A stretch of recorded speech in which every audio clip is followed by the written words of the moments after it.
can't even begin to imagine, like a little kid in a candy store. Looking really forward to opening tomorrow. The excitement is building as some businesses prepare to reopen tomorrow. We'll tell you what they're doing to make sure you and their employees remain safe. The mystery illness affecting kids may have reached Northeast Ohio. Which local hospital is treating suspected cases and the symptoms we need to watch out for? And I know many of you are not a fan of this, snow in May. Well, friends, we now have a freeze warning to tell you about, but Matt promises there's much better news coming later this week. There are some serological tests out there that are actually outright not good, terrible rather. Some of them are much better than the others. Antibody testing is a hot topic, but not all doctors are sold on their accuracy. We'll explain. What's new starts now. And now, live from WKYC Studios, this is What's New. Happy Monday, everybody. I hope you had a terrific weekend. Thanks so much for joining us for What's New. I'm Jay Crawford. My co-host, Betsy Kling, back in the WKYC studios. Betsy, I certainly hope that you had a fantastic Mother's Day. I had a great Mother's Day. I got to see my mama, and I got to be mama to my little girls and had them attached to me for most of the day, so it was pretty good. Hopefully you had a great day, too. We enjoyed it, absolutely.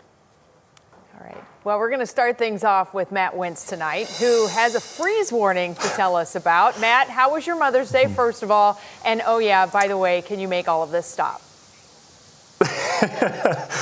Betsy, I wish I could. And I think if we hold off later on this week, you are really going to love the forecasts. I mean, it's really the weather pattern that we all deserve here after this chilly spring that we've had and a chilly set of days. Mother's Day was great. The kids some pictures for the wife. We delivered some flowers to my mom as well. So it was great. Just a celebration of how much work they do for us. And happy Mother's Day to you as well. But Mother Nature obviously had a bad Mother's Day because this was just kind of rotten trick here as we continue to usher in this cold month of May so far. We set a new record today. This is for the latest accumulating snowfall ever in Cleveland. Now, this isn't the latest snowfall. This is the latest snow that accumulated. We picked up 0.2 at the airport today, beating the old record of May 10th, which was yesterday, set back in 1902 and 1907. So yeah, we had some flakes around this morning. We're still seeing those clouds area-wide. They are pretty thick now, but starting to break up. Areas of Erie County, now heading into Lorain County, may see some sunshine here shortly. You can see that area low pressure responsible for the rotten weather heading off to the east. But clearing skies this time of year, light winds. We've got a freeze warning in effect. That goes into effect at 2 o'clock in the morning through 9. Temperatures getting down near freezing, and it's still chilly out there now. But Betsy, a huge warm-up this week. I have never been more excited to share a 7-day forecast with people than I am tonight. We'll bring that to you coming up. I know. I was starting to put together some ways to show people a hint of what it's going to be, and it's not the binoculars, it's the other way, the little snowman. So here we go. All right. Thanks a lot, Matt. Jay, over to you. Betsy, thank you. It's the news many of you at home expected to hear today, but it did not come. We were all hoping to hear something on when child care centers will reopen in Ohio. We did learn, though, something very interesting about when the virus may have first hit Ohio. Here's Laura Queso to explain. Yeah, Jay, this really is interesting. Dr. Amy Acton announced today that 5 people in 5 different Ohio counties showed symptoms of COVID-19 as early as January. Now, we thought the first case of coronavirus here in Ohio was in March. Dr. Amy Acton says that those antibody tests we keep talking about will help us to get more of a grasp of how those people were exposed in the first place. Now to the news that so many parents at home were hoping for today.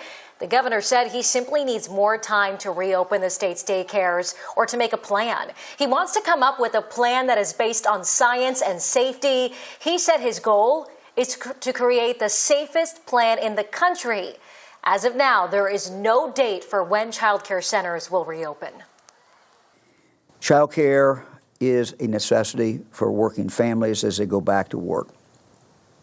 As I've said, there are risks associated with action and also risk associated with inaction as we move forward. There may not be a more important decision that we make in regard to the safety of Ohio as we move forward and the safety of Ohioans. I'm convinced that we can lead in this area. So again, daycare is not opening yet, but remember, tomorrow, retail stores in Ohio are allowed to open business as usual. Fast forward to May 15th, we have salons and outdoor dining at restaurants. They'll open. And then May 21st, indoor dining. Of course, stay with us for updates on future openings. As far as the state goes, we will keep on top of that, Jay. All right, Laura Queso, thank you very much. Betsy? Well, now on to your feed at 5. As 3 News was the first to report, Rainbow Babies and Children's Hospital tells us they have cases of children exhibiting symptoms of the mystery illness that's linked to COVID-19. Medical experts are trying to find answers to what they're now calling pediatric multisystem inflammatory syndrome. And there's no way to know which kids might be at risk.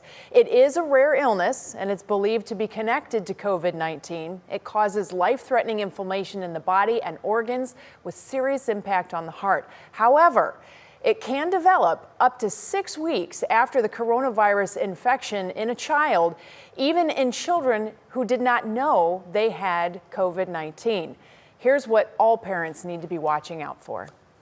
If they have a child who's got a persistent fever for more than 3 days and has these abdominal symptoms of vomiting, diarrhea, severe belly pain, that would be a time to call your pediatrician. Okay, so you heard it there. Doctors want parents to look for a range of symptoms, including the fever and rashes, the abdominal pain you just heard about, chest pain, or changes in skin color, tongue color, or a rapid heart rate. The CDC is working on criteria that can be used nationwide for the disease. Some children have died, most will recover. And again, if you have concerns for your child, please contact your pediatrician. Well, tomorrow is the day when retail stores are going to be allowed to reopen after being closed for the last month and a half. Brandon Simmons joins us with information on what kinds of changes that you're going to see and which shopping centers will be back open. Now, tomorrow is the day that many business owners have been looking forward to, the day when they can reopen their stores to customers for retail. We're talking about clothing and shoe stores, generally all the shopping that wasn't considered essential before. We went to Marlou Shoes in Lyndhurst, a local store that is already working on getting back open, and they already are implementing ways to do so safely. Outside the store, owner Dan Unger has set up a hand washing station for customers to use before they enter. Once inside, there are more sanitizing stations and social distancing protocols in place. They will also limit the number of customers allowed in the store and require them to wear masks, an extra step above what the state requires. Unger says he's excited to get back open after a huge setback caused by this pandemic. I'm like a little kid in a candy store, so looking really forward to opening tomorrow.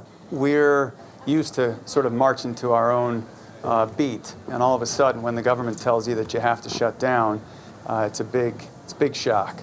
And we've also heard from local malls that will be back open tomorrow. Great Lakes Mall in Mentor will open its doors, along with Great Northern in North Olmsted, South Park in Strongsville, and Belden Village Mall. Now, just because stores are allowed to reopen doesn't mean they will be open. I reached out to Kohl's about Ohio stores being open tomorrow, and the company said so far there's nothing to share about that. So before you head out to your favorite store, make sure you call ahead to see if they're open. I'm Brandon Simmons, 3 News. All right, Brandon, thank you very much. Right now, it's time to get a check of some of the other stories making headlines at this hour. And for that, we go back to our WKYC studios. And Russ Mitchell. Russ, a very good afternoon to you. Good afternoon to you as well. Here is what is happening. Some developing news to tell you about. White House West Wing staff now have to wear masks at all times, except when sitting at their own desks. They've also been told to keep social distance from colleagues whenever possible. Officials say the policy is in place to protect the president, who just minutes ago addressed the issue. In the case of me, I'm not close to anybody. I'd like to be close to these two gentlemen. They're hardworking, great men, but they just said, frankly, let's keep it this way. So obviously, in my case, I'm very far away from everyone. But the president did not say if he will wear a mask. 2 officials who work in the West Wing tested positive for COVID-19 last week. Clubs and bars are closed again in Seoul, South Korea after the biggest daily rise in coronavirus Since early April, they're tracking some 5,500 who went clubbing more than a week ago who could be infected. The Ohio 8, an alliance of the state's urban superintendents and teachers union presidents, is asking the state to make sure CARES Act money is distributed to students living in poverty and not going to wealthy schools. The coalition says this was the bill's intent, but instead, the U.S. Department of Education, they say, has suggested the money go to all schools, regardless of need. And comedian Jerry Stiller has died. You may remember him also as Frank Costanza on the television show Seinfeld, or as the dad in King of Queens. And if you want to go way, way back, Stiller and Mira, that would be his late wife Ann, were staples on the Ed Sullivan Show back in the 1960s. Jerry Stiller was 92 years old and a very funny man, and from all indications, a very, very nice man as well. Jason Alexander today. I guess Jason Alexander played his son on Seinfeld, said he was the nicest man he ever worked with. So how about that? Betsy, back to you. All right, thank you. Well, this could be some great news for sports fans. Nothing is official yet, but it appears that Major League Baseball have a plan, and they're comfortable enough with that plan that they are ready to send it to the players to be voted upon. An unnamed source has told the Associated Press that the plan would begin play around 4th of July weekend. Now, the season would include 82 games in the regular season, but the very interesting part, instead of 10 of the 30 teams making the postseason, it would be expanded to 14 teams. And as part of this plan, all teams would remain in the divisions they are in, meaning the Indians would still be in the AL Central. The only interleague games would be the AL Central playing teams in the NL Central. The plan would limit seating at first and then gradually increase the number of fans that would be allowed inside stadiums. MLB officials plan to present this plan to the Players Union tomorrow. So hopefully we're going to hear some good news about getting some baseball back in the CLE. Well, coming up, it is Money Monday. We have what you need in order to get your stimulus check if you haven't yet. And Stephanie, what's been clicking in Cleveland? Betsy, our very own UFC heavyweight champion Stipe Miocic might lose his title without ever stepping back in the octagon. We'll tell you what Dana White has to say about it and more when we come back right after this on What's New.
It is Money Monday. About 130 million stimulus payments of up to $1,200 per individual have gone out over the last 4 weeks. But believe it or not, even though that sounds like a lot, it still means more than half of those entitled have yet to receive a penny. Consumer investigator Danielle Serino is here to explain why. Well, for starters, Jay, the IRS, which was already understaffed, is now processing up to 300 million stimulus checks in addition to regular refunds. As you can imagine, that's led to a lot of computer glitches. Add to that, people waiting for their checks, making simple mistakes in handing over their information. Well, that's left a lot of people saying, show me the money. And it says, sorry, we can't e-file for you right now. It looks like your Social Security number has already been used. Let's start with mistakes. If you just signed up for direct deposit, there may be discrepancies between what you put down and previous tax returns. It could be as simple as your income amounts don't match. You've typed in the letter E for East instead of spelling it out. Also, if you've moved or changed banks since you last filed, you need to fix that. You can go to the Get My Payment link on irs.gov to check or change your information.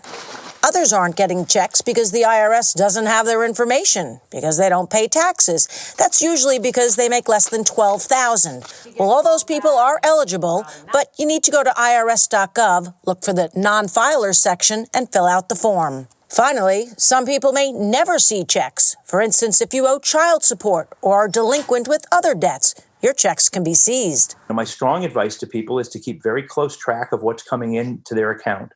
And if that's an account that's had a previous attachment on it, immediately move that money to a different account as quickly as you can. Danielle Serino, 3 News. All right, Danielle, thank you very much. Well, Matt Wintz is back. Matt is full service. Not only does he give us an incredibly reliable, even if we don't love it, forecast, he also supplies puzzles and games. So I'm going to guess another letter in your puzzle. We'll do that after you give us a tremendous forecast, I hope. Jay, you got it, man. I'm sure you lost sleep over this weekend, but I'm sure you have the best letter that you could possibly pick coming up in our phrase that we're playing during our quarantine. This should get us through.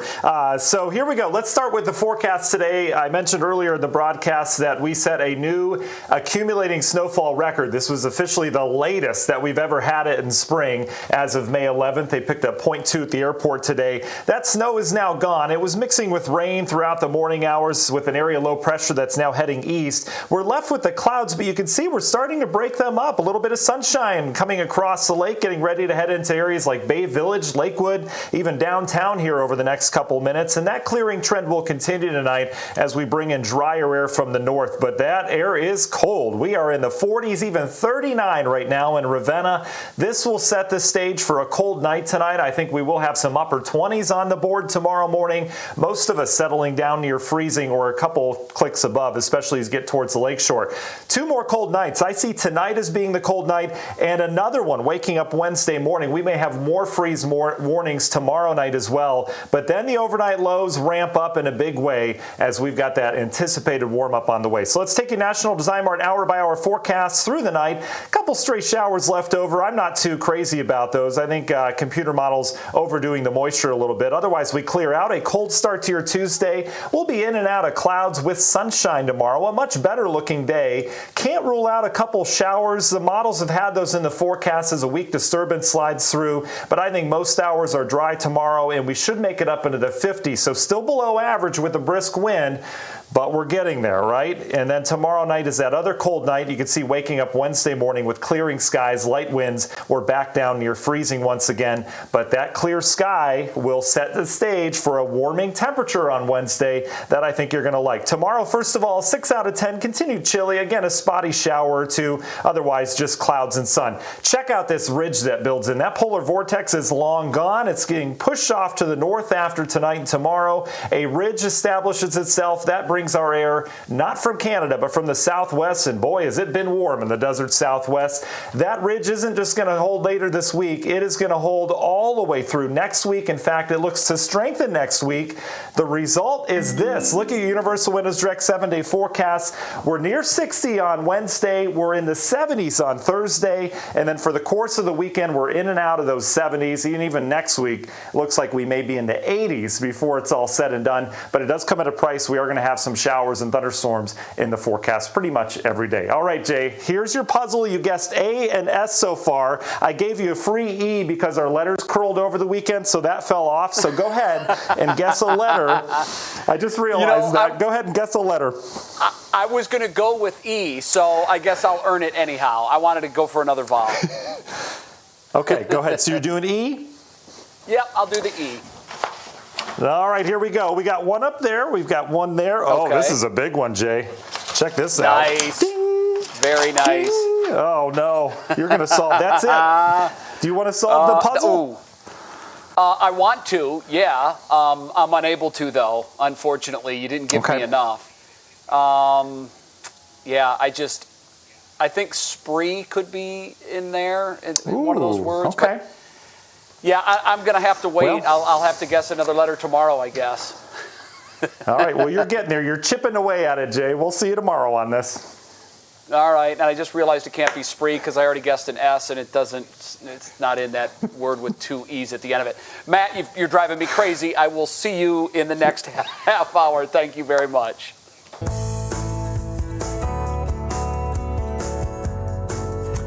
It's Nurses Week, and we are honoring all of our frontline workers. Today, we're spotlighting Jamie Elberson.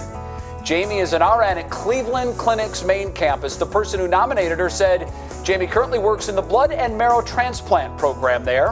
One former patient says Jamie's positive attitude and caring nature make challenging times in the lives of cancer patients much more bearable. Jamie Elberson, 3 News, wants to say thank you to you for all of your hard work. When What's New comes right back, Terry Francona once worked with Michael Jordan. He managed him during his minor league baseball career. He's going to weigh in on whether or not he thinks the NBA star could have made it to the major leagues.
All right, everybody, it's now time to see what is clicking in Cleveland with our digital anchor, Stephanie Haney. Happy Monday to you, Stephanie. Happy Monday to you, Betsy. First up, there's a new poll out that says most Americans actually disagree with the protests like we've seen here in Ohio, calling for states to reopen immediately. The survey, which is from the University of Chicago and the Associated Press, found that only 8% of people that they asked think public protests should be unrestricted right now in the middle of this pandemic, while 55% of Americans disapprove of the gatherings. Now, of those people, 41% said marches and rallies should only be allowed with restrictions, and half think they should not be allowed at all. We've broken this down in more detail. You can check that out on WKYC.com and our WKYC app. Now, here is a little known fact. Cleveland Indians manager Terry Francona managed Michael Jordan during his short baseball career. It was while Jordan played for the Birmingham Barons, which is the AA affiliate of the Chicago White Sox. And even though most people considered his baseball days to be a flop, Francona said in episode 7 of the Last Dance documentary, which came out last night, that he thinks Jordan could have got to the majors if he had stuck with it. And UFC heavyweight champion Stipe Miocic is in a war of words with UFC president Dana White. White says Stipe needs to fight or else he'll be stripped of his title because the division has to move on for all of the other fighters. Stipe won back the heavyweight title from Daniel Cormier in August, and ever since people have been calling for a rematch. But here's the thing. Stipe is working as a first responder right now in Ohio, which is his priority, and he's following orders to stay at home. And by the way, his head coach can't even open the gym right now like every other gym here. So Stipe says he's never turned down a fight, and he never will. So this got brought up at the UFC return event over the weekend, which, interestingly enough, Betsy Cormier was there working as an analyst with nobody else in the venue, and fighters could actually hear what he had to say. So it was kind of like coaching for them. So that's another thing they've got to figure out with or without Stipe moving forward in the UFC. It's an interesting conundrum to deal with, and I often wonder how the sports, the players, the athletes are going to deal with having no fan interaction because there's nobody around. So it'll be interesting. All right, thanks a lot, Stephanie. Appreciate it.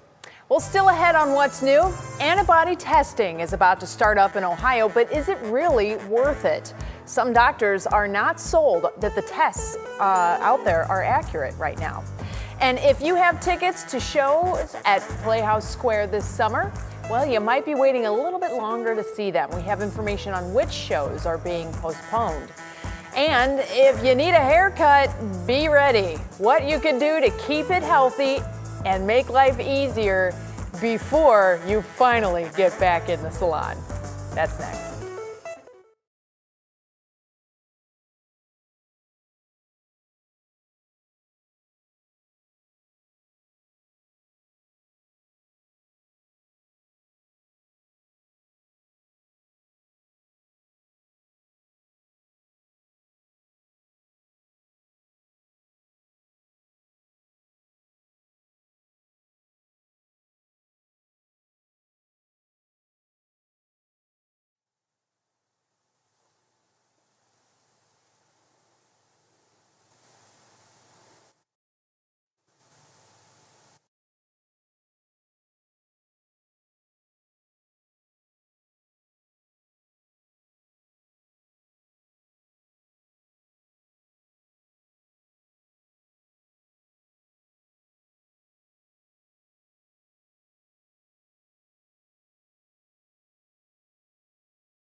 And now, live from WKYC Studios, this is What's New.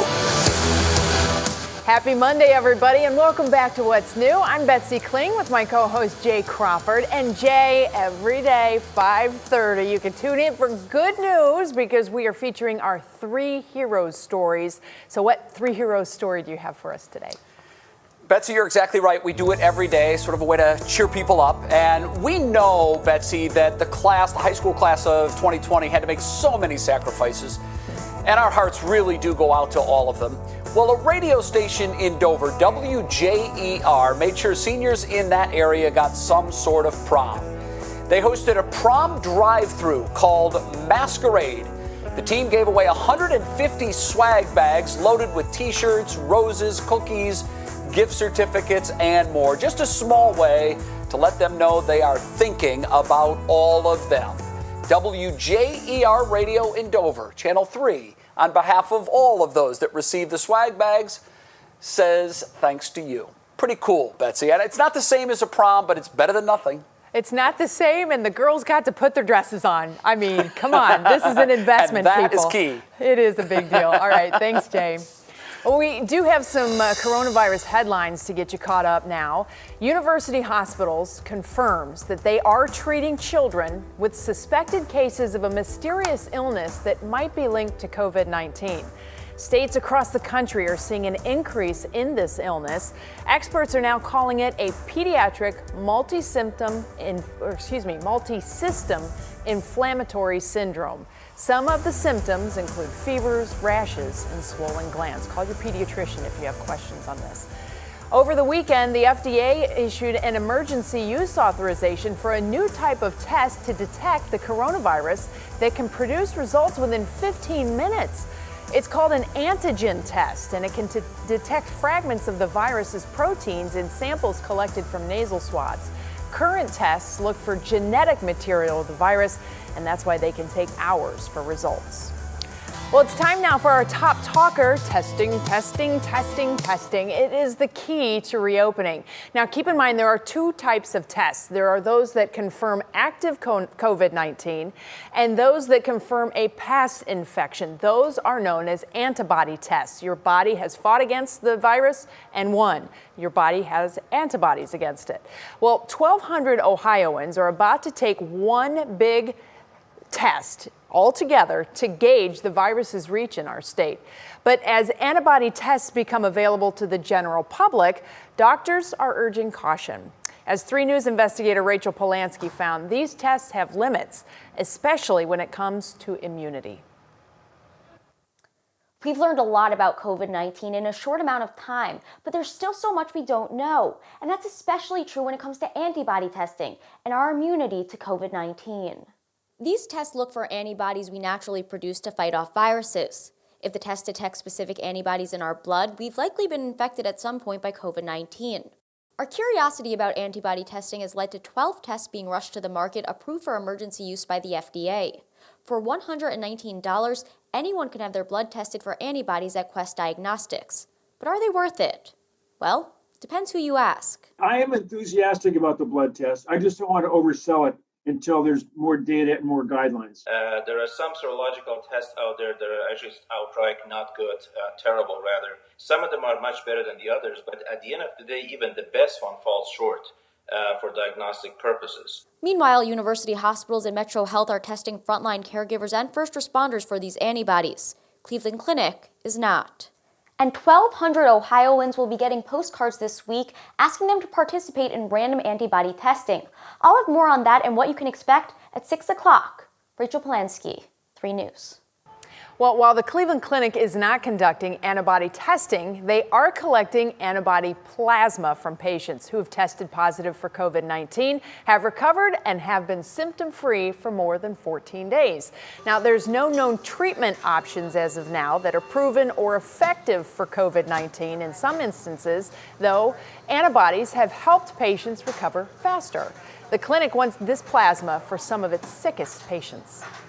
We believe that the antibodies in this plasma may help attack the virus of the patient who is sick and help them hopefully recover faster.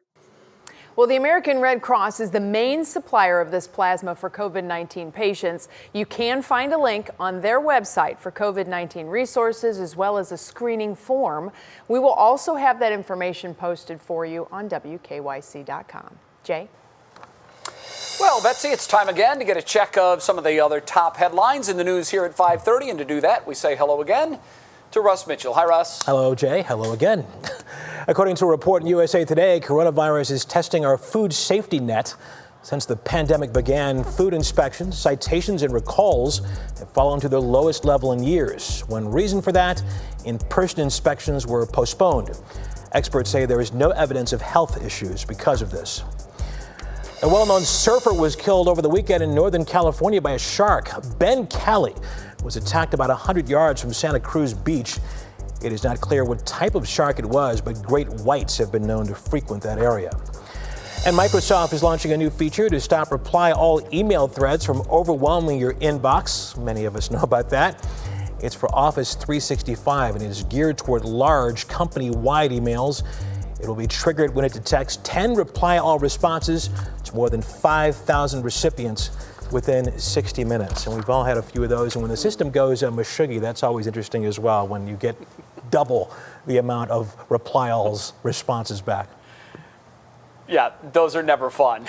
Russ, I'm looking forward to that software update. Thanks a lot. We'll see you at 6, Russ. See ya. Well, even though the state is starting to reopen, plays and performances are still on hold. Today, Playhouse Square announced, and I know this will disappoint many of you, that the producers of Frozen and Hamilton have decided to postpone both of those shows. Both were scheduled for late summer, early fall. National tours of To Kill a Mockingbird and The Cher Show are also being delayed. Playhouse Square says the shows will return, but it will be at a later date. And I hear the music. That means it's time for our daily dish of entertainment news. We call it Pop Break. Here is Stephanie Haney. Show's gonna last 3 weeks. 6 seasons and a movie. Fans of the hit NBC show Community, get excited. We may be getting that movie after all. The cast of the show, including Cleveland native Yvette Nicole Brown, Joel McHale, and Donald Glover, are holding a live table read for charity via Zoom. McHale has been talking about doing a movie since the show wrapped in 2015, telling Conan O'Brien that it's just up to series creator Dan Harmon to write it. And now Harmon says that there are conversations happening that people would want to be happening. We definitely want it, Dan. While they're coming back, the queen of Twitter is taking a break. Chrissy Teigen made her Twitter page private after drama with New York Times food writer and cook Allison Roman. Roman criticized Chrissy's Cravings brand and cookware line, calling it horrifying and a content farm. Chrissy responded by calling the comments a huge bummer, saying that she has always supported Roman and that she runs the brand with just 2 other women. Roman has since apologized, but it looks like the damage is done. And today, people from all over are celebrating the life of film and TV actor Jerry Stiller, TV dad to George Costanza on Seinfeld, and real-life dad to comedian Ben Stiller. Jerry passed away at 92 of natural causes, but he'll keep people smiling for a long time to come in reruns of his classic performances. One 3 News viewer wrote, "He's been making me laugh during the pandemic on both Seinfeld and King of Queens, 2 of my favorite shows." Right about now, we could all use this little reminder from Frank himself. Serenity now! Serenity now! Classic line, and our thoughts are, of course, with the Stiller family right now. Here's something else that might bring you a little serenity in these times. 98-year-old Betty White is starring in a brand new Lifetime holiday movie. It's part of this year's It's a Wonderful Lifetime lineup, and Betty's character will be helping would-be Santas get whipped into shape, spreading the true meaning of Christmas, and playing a Santa whisperer that makes everyone wonder if she is actually Mrs. Claus, Jay. Now, we don't know the actual release date of this particular movie, but those movies do start coming out in late October. She's incredible, 98 and still going strong. Back to Jerry Stiller, one of my all-time favorite sitcom actors, and why not? He's in 2 of the best of all times. We know about Seinfeld. His role in King of Queens, every line he delivers makes me laugh, just with that exuberant scream delivery that he has. Funny guy, and the world is a less funny place without him. Stephanie, thank you so much. We'll see you tomorrow. Well, we know the salons are reopening Friday, but that doesn't mean you'll get in right away. In fact, I'm sure it's going to be a wait. We have some tips to help you keep your hair healthy and make things easier on your stylist when you actually do get that much needed appointment. And Matt, how's the weather looking? Hi there, Jay. A snowfall record today. We have freeze warnings tonight, probably another night after that, but then it's off to the races with the temperatures. I can't wait to share the 7-day forecast with you coming up. I can't wait to see it. Well, it's time now for our pop quiz, and today we are honoring actor Jerry Stiller's life. What year did Stiller make his Broadway debut? Was it 1970, 1973, or 1975? We'll have the answer on the flip side.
All right, I know you've been waiting, so here's the answer to our pop quiz. We asked you what year actor Jerry Stiller made his Broadway debut, and according to TV Guide, the answer is 1975. He made his debut in Terrence McNally's The Ritz. Well, guys and gals, I think we are all ready for our hair salons to open, are we not? They're set to reopen Friday, but you might not be able to get in right away. I was able to get my appointment for the 22nd, so a whole week after the opening initially.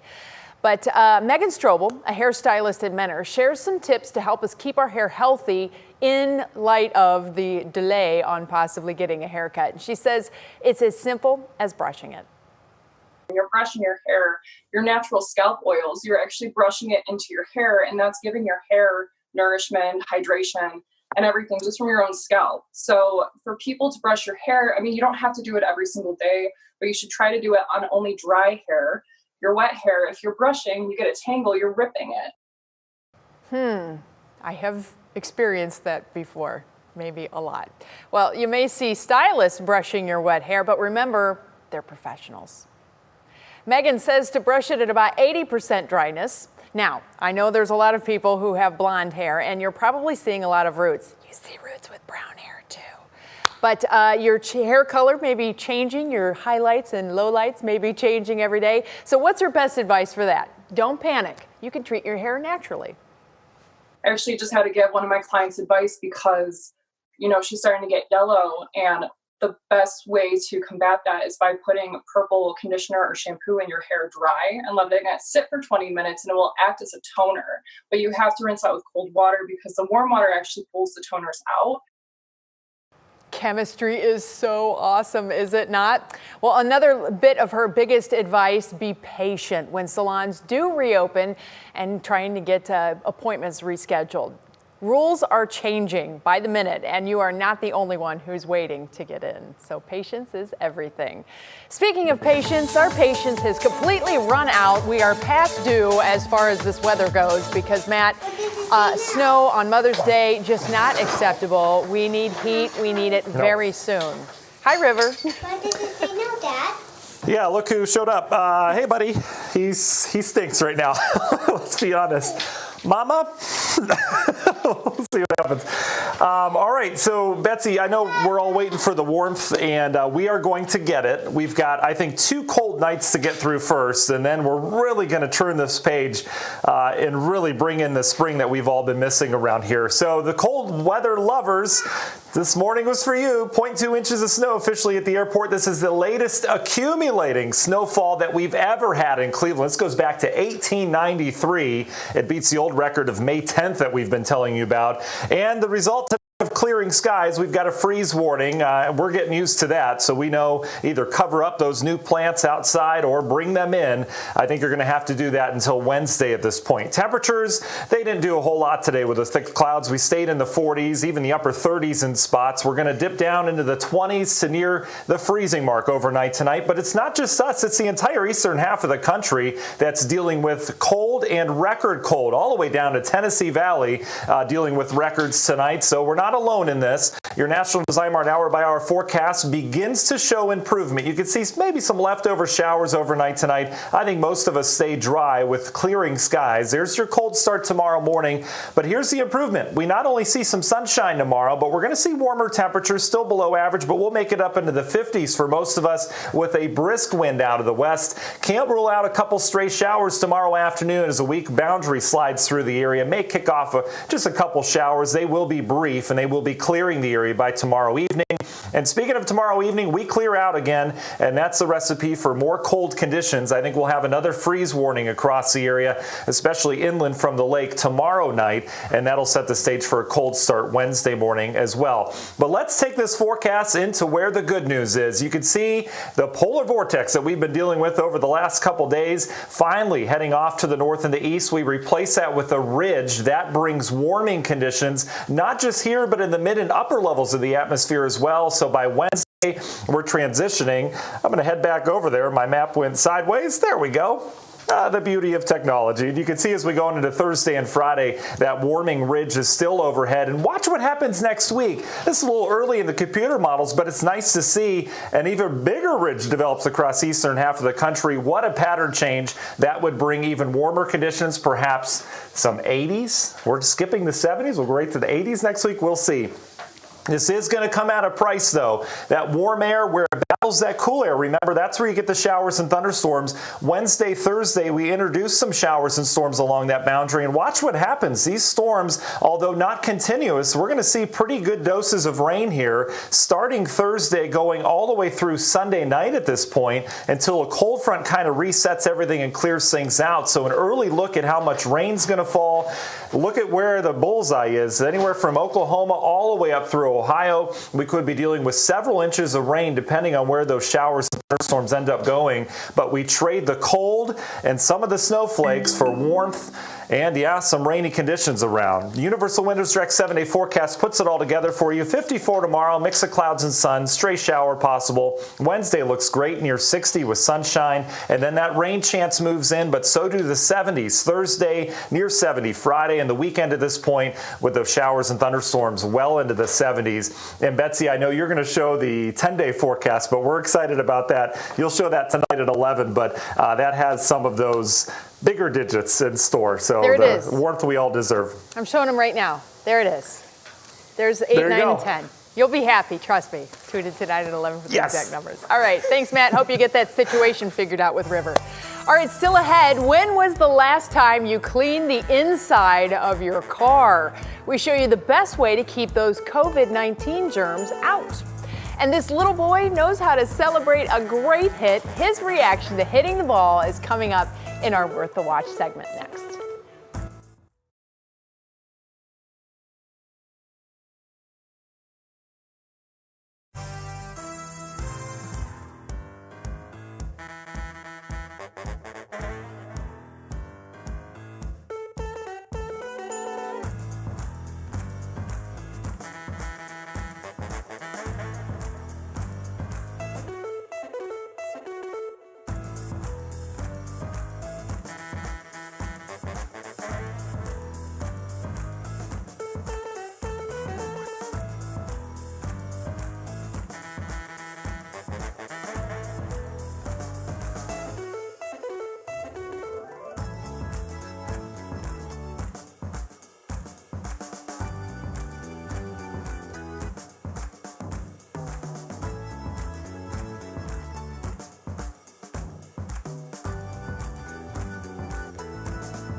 It is time again for our senior shout out. We love doing these. Today we're spotlighting Arturo Gomez.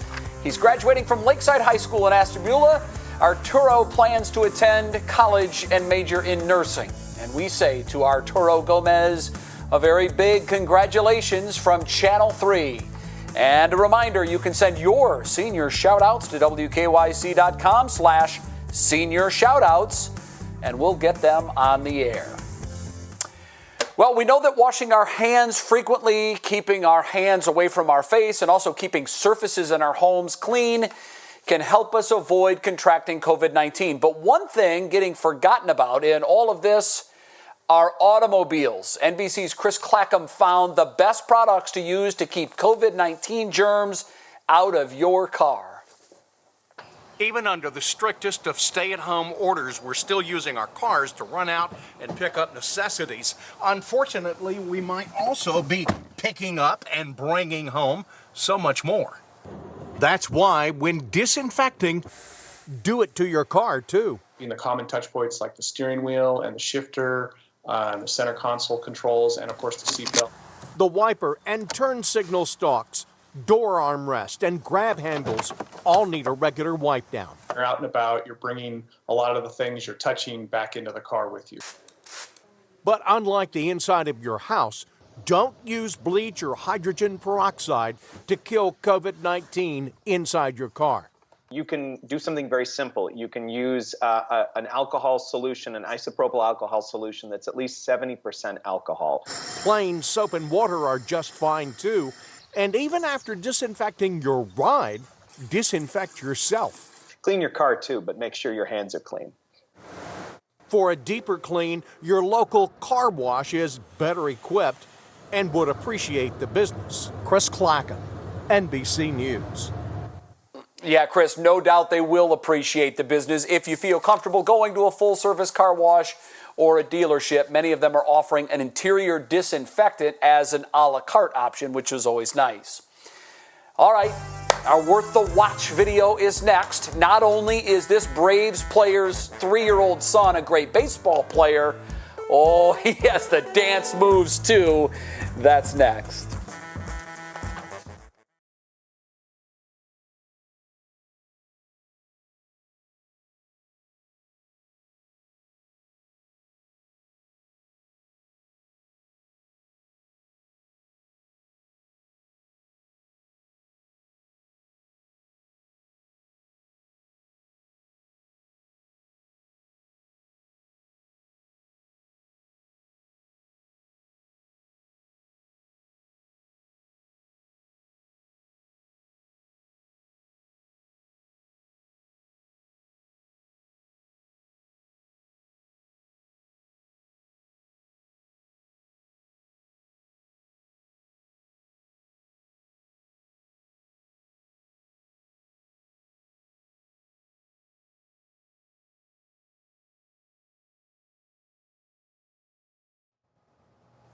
I sure do. I do. Hello, hello.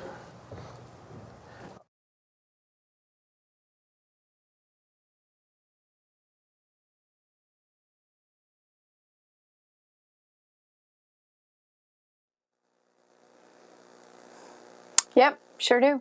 Hello, hello, hello.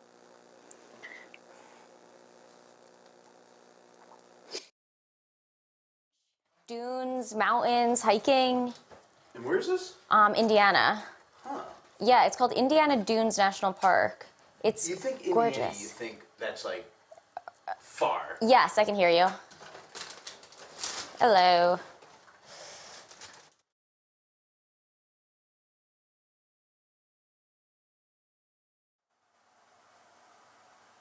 I gotcha. Hey.